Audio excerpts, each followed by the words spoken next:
Fala pessoal, tudo bem com vocês? Bora projetar esse Inter e Corinthians, porque o Memphis Depay está de volta. Qual será o time de Dorival Júnior? A tendência é que desta vez titulares. Eu quero te contar, por acompanhar muito o Inter, o que esperar do adversário. Será que o Corinthians precisa ter precauções para o jogo? Te digo que sim. Chega mais, eu sou o Chico Garcia, inscreva-se no canal e vamos juntos. Eu aqui de volta, né? A voz ainda não tá 100%, tá melhorando aos pouquinhos, mas na quinta-feira eu não tinha a menor condições de gravar. Peço desculpas aqui, mas cá estou para projetar esse jogo de sábado, um jogo que tem uma rivalidade, né?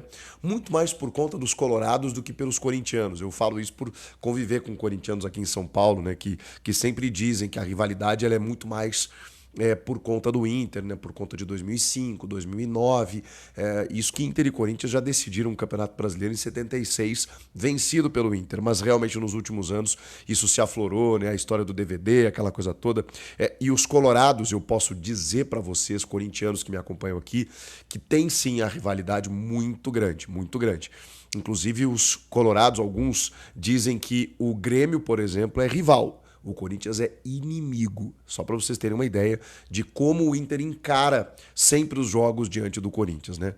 Tem a questão de 2005, como eu falei, tem a Copa do Brasil de 2009, né, com o D'Alessandro tentando bater no William Capita, e, enfim, nos últimos tempos aí, muitas disputas. O Inter que venceu pela primeira vez o Corinthians, acho que no ano passado ainda, né? Embora os últimos confrontos sempre empate. Aquele 2-2 ainda me revolta, né? O Corinthians estava esboçando uma recuperação no campeonato, que depois acabou acontecendo, se confirmando, para chegar na Libertadores até, mas era um Corinthians ainda na zona do rebaixamento. E o Corinthians estava vencendo por 2-1 aquele jogo. O Ramon faz algumas trocas, recua o time. O Roger também vai para cima, né? E consegue com um garoto, o Ricardo Matias, um gol no finalzinho que dá uma brochura completa. E aí termina o jogo 2-2, mas eram 3 pontos fundamentais para o Corinthians naquele momento. Termina o jogo empatado. E os jogadores sentiram muito aquele empate do tipo assim, caramba, a gente tá fazendo tudo para sair dessa situação e parece que nada dá certo. Claro que a situação hoje é outra. Corinthians, inclusive, com outro técnico. E eu quero muito falar sobre esse novo Corinthians do Dorival, que é muito recente, né, gente? Não dá nem pra gente determinar que Corinthians é o do Dorival. Eu imagino, inclusive, que esse será o primeiro jogo com titulares, com todo mundo à disposição, porque tem algumas baixas importantes. Uma delas é o Rodrigo Garro, né? Que o Dorival vai ter que esperar um pouquinho para colocar em campo. E agora, mais recentemente, o do Gustavo Henrique. Nem deu tempo de falarmos aqui, mas é uma ausência aí por algumas semanas por conta de uma cirurgia para corrigir lá uma hérnia inguinal que estava atrapalhando ele. Sim, não que ele fosse uma solução, já falei sobre isso, mas era o melhor zagueiro do time, né? Olha a fase que está o Corinthians defensivamente, né? O melhor zagueiro do time simplesmente tem que se ausentar por conta de uma cirurgia e o Corinthians tem que contar com André Ramalho e Kaká, que não inspiram lá muita confiança. O fato é que contra o Novo Horizontino foi um primeiro jogo sem vazar, em que eles foram pouco exigidos e, ok, eles deram conta do recado. Mas eu ouso dizer que a dificuldade vai aumentar muito a partir de agora, não só contra o Inter, mas também contra o Inter. O Inter tem bons jogadores do meio para frente, eu já vou traçar um pouco de que maneira o Inter deve jogar, mas eu queria falar especificamente do Corinthians, que vai ter André Ramalho e Kaká na dupla de zaga. Mas o sistema tem que melhorar como um todo. E contra o Novo Horizontino, o Corinthians até foi atacado no segundo tempo, o Hugo teve que fazer algumas defesas, então assim...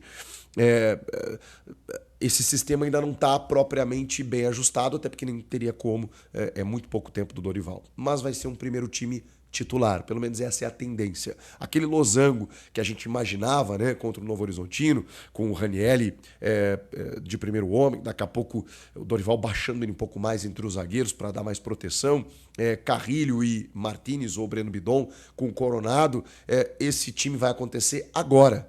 Contra o Novo Horizontino, o Dorival deu uma mesclada porque percebendo que contra o Flamengo os jogadores sentiram muito desgaste, tinha uma sequência muito grande de jogos, os caras não estavam sendo preservados e o Dorival pensou, não, peraí, porque mudou também a preparação física, né, gente? Então a gente também tem que entender que a metodologia toda muda. Quando os caras chegam lá, olham o desgaste, olham o esquema tático, olham, peraí, vamos mudar, porque o que estava sendo feito não estava legal. Então, diante do Flamengo, ele percebeu isso, percebeu desgaste, cansaço, segura. O jogo é contra o Novo Horizontino, mas é um jogo de ida em que dá para recuperar na volta. E aí ele começou a rodar mais o elenco e dar chance para quem não estava jogando. E isso também tem um ponto positivo. Tipo Charles, Alex Santana, essa galera começou a jogar. E que bom, eu saudei isso inclusive, porque você precisa ter uma ideia de com quem você pode contar. E o Ramon, eu sei que ele queria definir alguns sistemas e tudo mais, mas você já não tinha mais essa possibilidade. Eu já não sabia mais se o Alex Santana poderia ser um cara para você contar, o Charles também, que eu já critiquei muito, inclusive, e às vezes do nada o Ramon escalava o Charles. É mais complicado fazer dessa forma. Quando você costuma escalar o cara mais frequentemente, você sabe, puta, aqui tá um 12º. Quando alguém se ausentar, eu vou contar com esse cara. O Dorival me parece que vai fazer essa gestão. Já começou no primeiro jogo a fazer. Mas nesse segundo, eu quero poder contar com o Igor Coronado.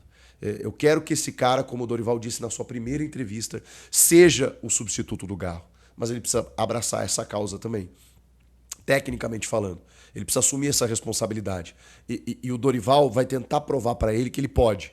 Então, por isso que eu estou contando com isso. Não sei se vai ser o Bidon na ponta do losango. Já o Ramon fazia isso, não deu certo. Então, o Memphis fica jogando muito longe do gol. Então, eu espero que não seja ele para entrar o Romero. Que seja o Coronado, porque ele é o cara em características para ser esse meio armador.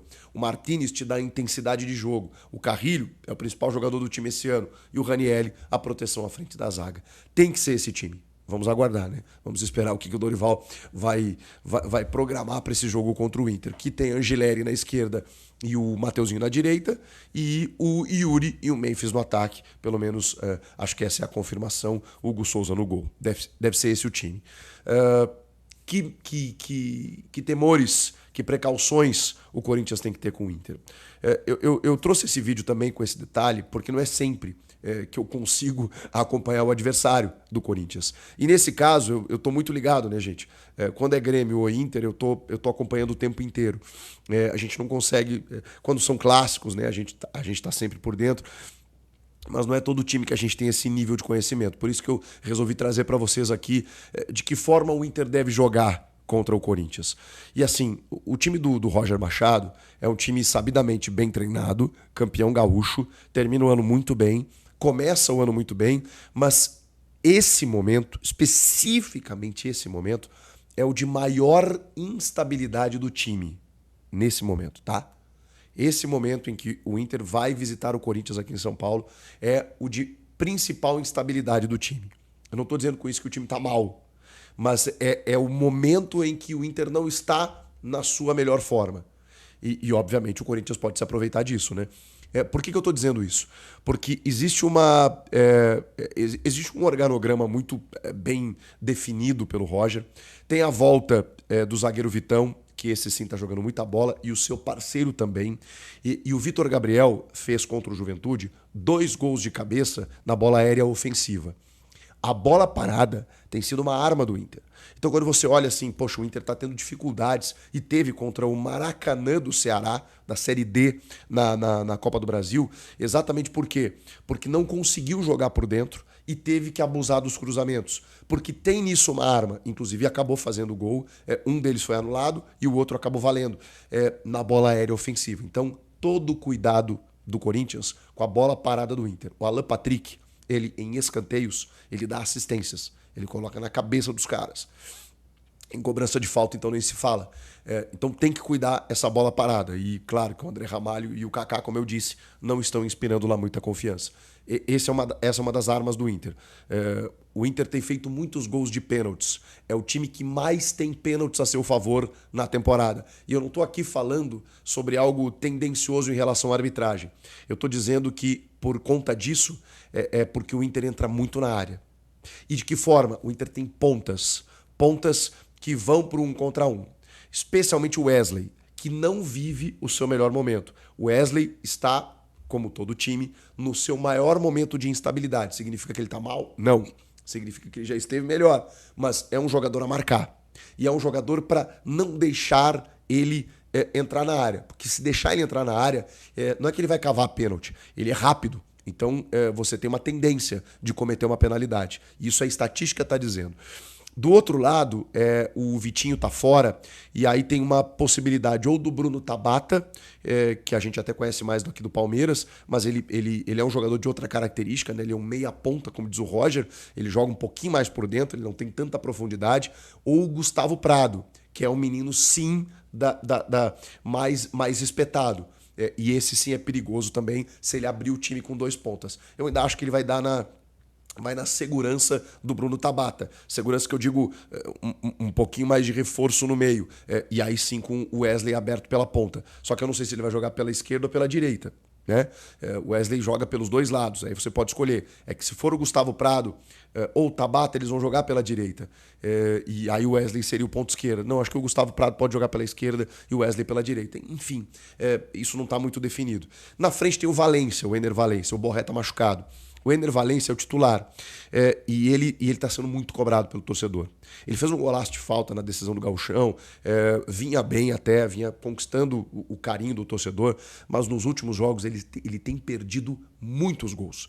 Só que isso também é um ponto. Sinal que a bola chega e sinal que ele chega com capacidade para concluir. Ok, você tem o Hugo Souza lá, que normalmente pode resolver, mas até quando vai essa fase perdedora de gols do Ener Valencia? Ele não tá bem, tecnicamente ele não tá bem, mas também não dá para deixar espaço, né? É que o Valência, ele é um cara de pegar o espaço, de atacar o espaço. Ele é um cara meio Yuri Alberto, em característica. Ele gosta de correr com o campo aberto. Ele não é um cara de pivô, ele não é um bom finalizador, ele tem dificuldades. Então, se você marcar o espaço do Ener e impedir ele de jogar, que eu digo de jogar, não é impedir ele de jogar, mas é impedir ele de ter campo para poder jogar, deixar ele um pouquinho mais marcado, preso entre os zagueiros, ele teve dificuldade contra a defesa do Maracanã. Então, assim, é um ponto que o Corinthians pode se sobressair. O Alan Patrick, cara, é um cara que ele não só é o cara das bolas paradas. Ele é o cara que faz o time jogar. Então, esse é um cara que você precisa marcar. O Palmeiras ensinou. O Palmeiras fez isso. O Grêmio não. Ele deitou sobre o Grêmio. Com o Palmeiras ele teve dificuldades. Perdão, gente. No lado esquerdo, o Bernabéi também não vive a sua melhor fase. E essa combinação do Wesley com o Bernabéi, ela inclusive está muito manjada e o Bernabéi tem sofrido muito defensivamente. Se o Dorival colocar um cara ali, e o Corinthians não tem pontas, né? Mas se colocar um cara ali, bom, aí o Bernabéi pode sofrer, porque ele apoia muito, mas defensivamente ele deixa muito a desejar. Então essa é uma possibilidade. E aí no meio de campo tem só uma dúvida ali, o Fernando tá jogando muita bola, que é o cara que começa a jogada, então marcar essa saída de bola também pode ser interessante.